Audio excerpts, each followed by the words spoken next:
Hey everyone, in today's video I wanted to show you the new Pocket Cam 6K Blackmagic camera and some of the accessories I got for it to make it a lot more user-friendly.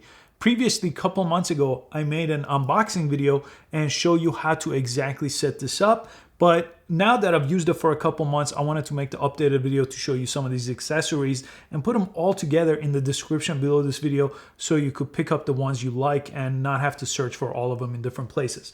But when I first got started with this, the first thing that became a problem was the media cards and how expensive they were. So typically this takes SD cards, CF cards, and it could record on external drives. So I started first with an SD card, and I had this SanDisk Extreme Pro 128 gig card, which was pretty expensive. So I got a couple of those to get started. So then I explored other options. You could get CF cards, those are also expensive. But then I found these Samsung external drives, these SSD drives. And with this cage that I'll talk about in a second, they mount right on top and they're 1 terabyte for a pretty reasonable price. So I picked up a couple of those. Then I have the SD cards, a couple of those for internal recording, and I could record just like this on these SSD drives. Again, watch the previous video. I'll show you how to set that up in the recording option. But now I could record 6K RAW right onto this SSD drive.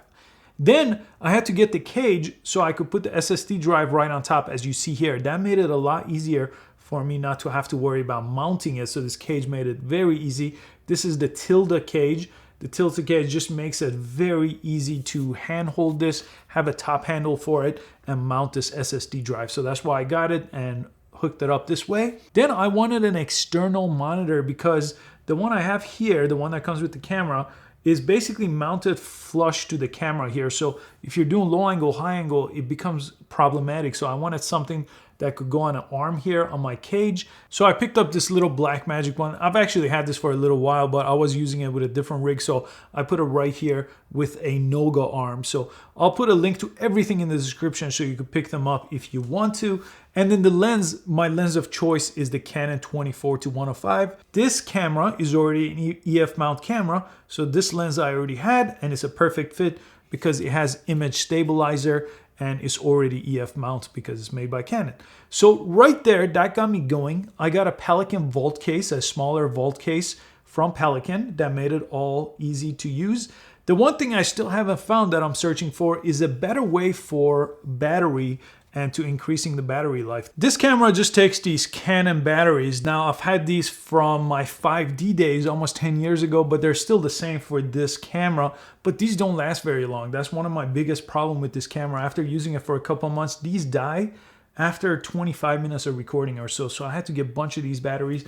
They do have another option that lets you put bigger batteries on the bottom. So I'm gonna test that out next and I'll let you know what I find out once I give that a test drive. But right now, I've just been using these batteries, but I have to go through them quite often. And the way the case opens up to access the SD cards is a little bit tricky. I feel like you have to put a little bit of force to it. So I don't like that so much about opening this case. It needs a better grip right here. But other than that, I'm pretty happy with the camera and the image quality that it provides right out of the gate without really having to do anything. You could obviously shoot RAW on these SSD drives. That makes it so easy to record a lot of RAW footage on these terabyte, or I believe these come even in 2 terabyte drive. Other than that, I wish the monitor was a little bit more flexible, like the A7S, for example. You could kind of rotate in and out. This does not do that. I believe a company has worked on creating something for this, so I'm gonna look at that. But I love this external monitor setup, this cage and everything else that you see here.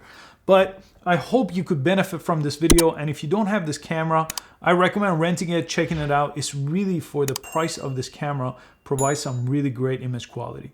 I hope to catch you on the next video. Thanks for watching this one.